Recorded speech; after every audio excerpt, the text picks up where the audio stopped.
কিন্তু ভার্ব নয়, goat trapped, আটকা আটকা অবস্থায় থাকা। গট ট্র্যাপড কোথায়? In the lift. Two men got trapped in the lift. এই জায়গাটা একটুখানি বুঝে নাও। দেখো, আটকা পড়েছিল, এটা পাস্ট ইনডেফিনাইট, সেই জন্য গেট ট্র্যাপড, ট্র্যাপটা হচ্ছে অ্যাডজেক্টিভ, আটকা পড়া অবস্থাটা বোঝাতে ট্র্যাপড বোঝায়, সেই জন্য গটের পাস্ট টেন্স করেছি গট। বোঝা গেছে? এইবার ধরো,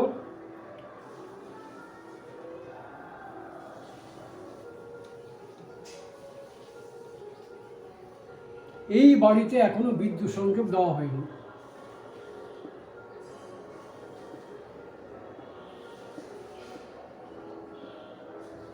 এখনো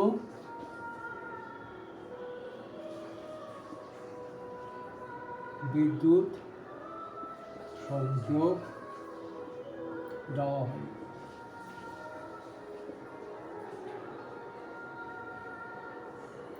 দেখো, আমি যে সেন্টেন্সগুলো বলছি, এই সেন্টেন্সগুলো কিন্তু আমাদের স্পোকেন ইংলিশও কাজে লেগে যায়। এই ধরনের বাক্য আমরা সবসময় প্রায় ব্যবহার করে থাকি। সুতরাং এইগুলো খেয়াল করো, এগুলো আমাদের যে কোনো সময় বলার দরকার হতেই পারে। ঠিক আছে? তাহলে এই বাড়িতে এখনও বিদ্যুৎ সংযোগ দেওয়া হয়নি। কী দেওয়া হয়নি? সাবজেক্টকে আমাদের প্রথমেই খুঁজে বের করতে হবে। সাবজেক্ট হচ্ছে বিদ্যুৎ সংযোগ। তাহলে কোনটা আগে আসবে? সাবজেক্ট আগে আসবে। ইলেকট্রিক কানেকশন, সংযোগ, কানেকশন, ইলেকট্রিক কানেকশন।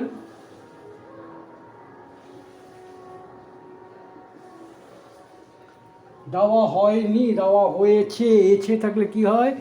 এছে থাকলে পারফেক্ট টেন্স হয়। দেওয়া হয়নি, তাহলে এখানে কি হবে? প্রেজেন্ট পারফেক্ট টেন্স হবে। Has not yet bin, has বা হ্যাভ, তারপরে ভার্বের পাস্ট পার্টিসিপল, হওয়া ইংরেজি হচ্ছে বি, তাহলে বি এর পাস্ট পার্টিসিপল হচ্ছে বিন। হ্যাজ নট বিন, দেওয়া হয়নি। কি দেওয়া হয়নি? বিদ্যুৎ সংযোগ। Electric connection has not been installed.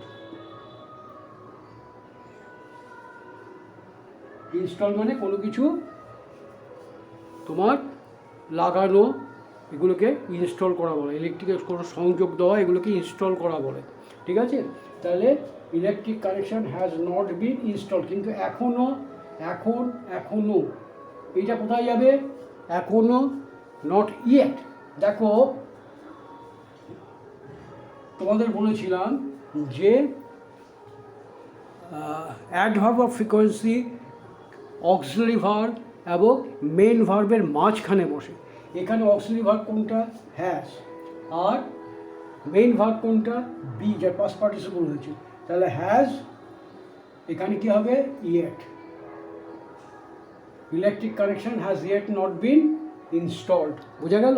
কেউ নটের পরেও ইয়েট বসিয়ে থেকে থাকে, কিন্তু বসানো উচিত নটের আগে। Electric connection has yet not been installed. বোঝা গেছে? তারা সকলে শহরে থাকে। ওরা সবাই শহরে থাকে। আমরা তো প্রায়শই কথাগুলো বলি। ওরা সবাই শহরে থাকে।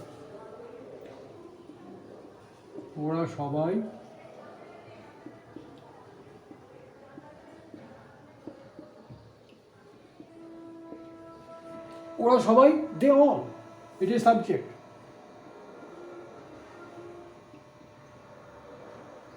দে অল, তারা সবাই কোথায় থাকে?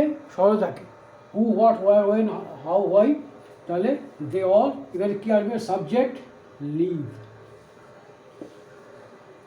কোথায় থাকে? শহরে। They all live in town.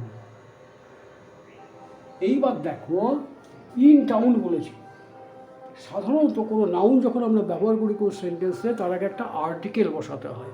তাহলে প্রথমবার যখন বসাই তখন তার আগে এ বা অ্যান বসে। টাউন কথাটা প্রথমবার ব্যবহার করছি, সুতরাং এখানে আসবে they all live in a town. বুঝে গেল?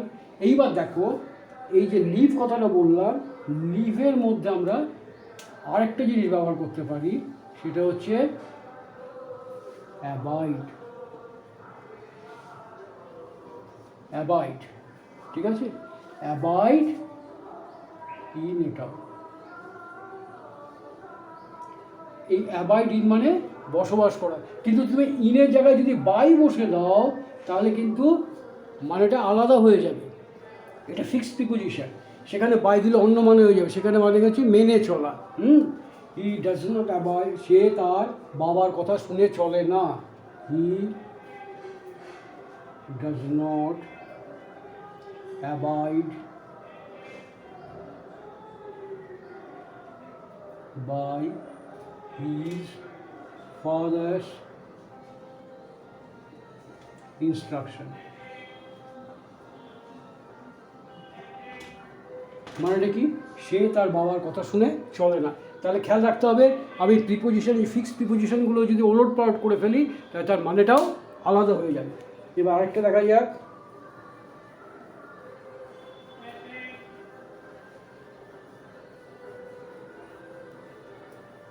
বইয়ে কিছুই লেখা নেই।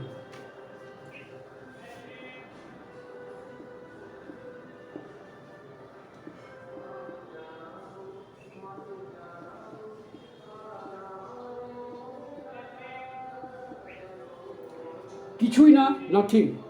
কিছুই না ইংরেজি কী হয়? নাথিং। তাহলে বইয়ে কিছুই লেখা নেই, নাথিং ইজ রিটেন,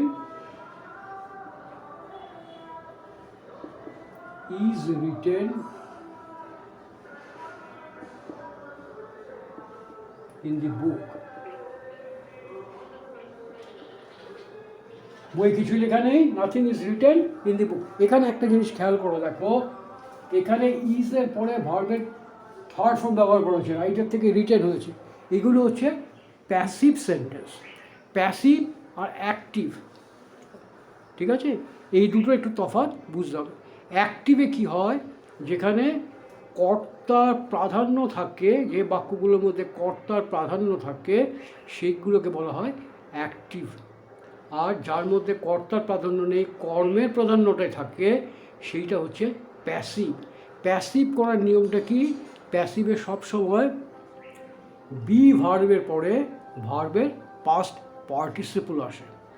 হ্যাঁ, এখানে দেখো রাইট লেখাটাই, নাথিং ইজ রিটেন, লেখাটার উপরে কে লিখেছে, কি ব্যাপার, তার কোনো কর্তার কোনো প্রশ্ন এখানে নেই।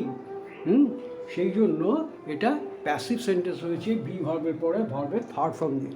সাধারণত কোনো কিছু বর্ণনা দিতে, কোনো ডেসক্রিপশান দিতে, কোনো প্রিপারেশান কী করে করা হয় এগুলো বোঝাবার জন্য যে বাক্যগুলো আমরা ব্যবহার করি সেইগুলো প্যাসিভ সেন্টেন্সই হয়। বোঝা গেল? আচ্ছা, দেখো একসঙ্গে কিন্তু অনেকগুলো জিনিস যদি খেয়াল করে শোনো, একটার সঙ্গে কিন্তু অনেকগুলো জিনিস শিখে ফেলতে পারবে।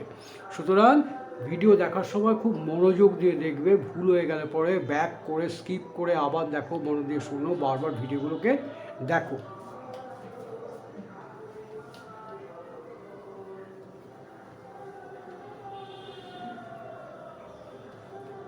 বললাম আমার কাকা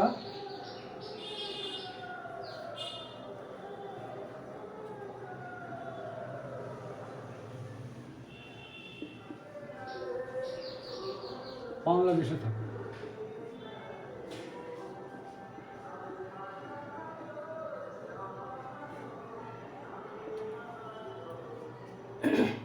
আমার কাকা বাংলাদেশে থাকে, কোন সেন্টেন্স হবে?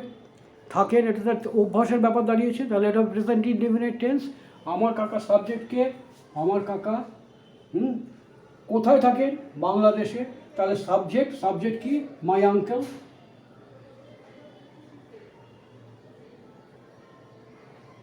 তারপর আসবে verb, uncle third person singular number, বাস করা হচ্ছে, লিভ, তাহলে কী হবে?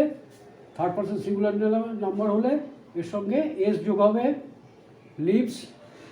কোথায়? বাংলাদেশে, ইন।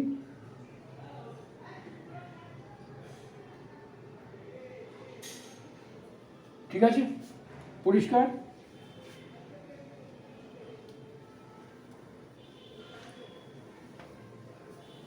আরে মার কথা বলিস না, মা সবসময় রান্নাঘরে ব্যস্ত। এটা আমাদের স্পোকেন ইংলিশের মধ্যে পড়ে, মা সবসময় রান্নাঘরে ব্যস্ত। মা সব সময়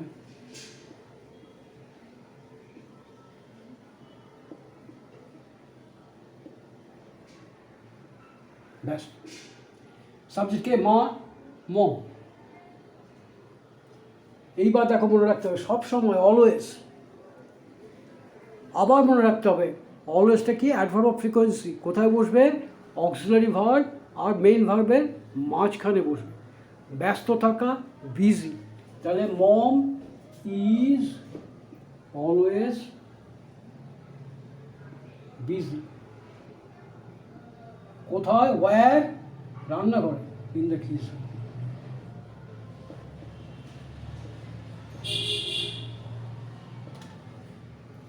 বোঝা গেল?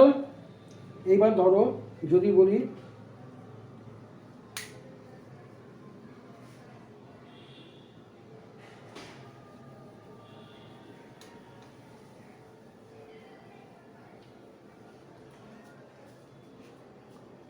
আমার শহর ভালো লাগে না। আমার শহর ভালো লাগে না। এই যে একটা কথা বলেছিলাম যে আমরা সবসময় কিন্তু অর্থটাকে মানে শব্দ অনুযায়ী ট্রান্সলেশন করব না। আমি যেটা বলতে চাইছি সেটা যেন যে শুনছে তার কাছে যেন বোঝা যায়। আমার শহর ভালো লাগে না, তার মানে কী বলতে চাইছি আমি? আমার শহরে থাকতে চাই না, তখন শহরে থাকা আমার পছন্দ নয়। তাহলে পছন্দ নয়, ভালো লাগা বলতে ভালো লাগে যে জানি আমরা গুড, কিন্তু এখানে কি গুড আসবে? আসবে না। তাহলে আমার শহরে ভালো লাগে না মানে আমি শহরে থাকতে চাই না। I do not like, I do not like, শহরে থাকতে ভালো লাগে না। I don't like to be in towns. শহর বলতে যে কোনো শহরের কথা বলতে চাইছি, সেই জন্য টাউনস বল। I don't like to be in towns অথবা in a town, in a town. এই দেখো টু বি এখানে বলতে কী বলতে পারি? I do not like to live in a town. বোঝা গেল? আচ্ছা, এইবার কিছু কিছু ইন সম্বন্ধে তো অনেকগুলো বললাম, এবার আসা যাক তোমার স্পেসিফিক কিছু প্রিপোজিশনের মধ্যে আসা যাক, যেগুলোকে আমরা বলছিলাম যে ফিক্সড প্রিপোজিশন অ্যাড দিয়ে শুরু করে। দেখো এগুলো কিন্তু খুব মনে করে রাখতে হবে, মানেগুলোও শিখে রাখতে হবে। একটা হচ্ছে এইম অ্যাট। এইম অ্যাট মানে তাক করা।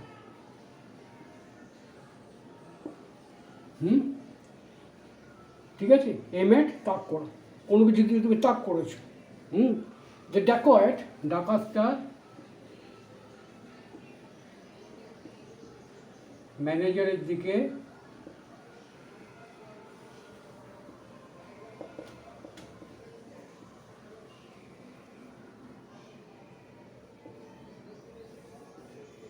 বন্দুক ধরেছিল।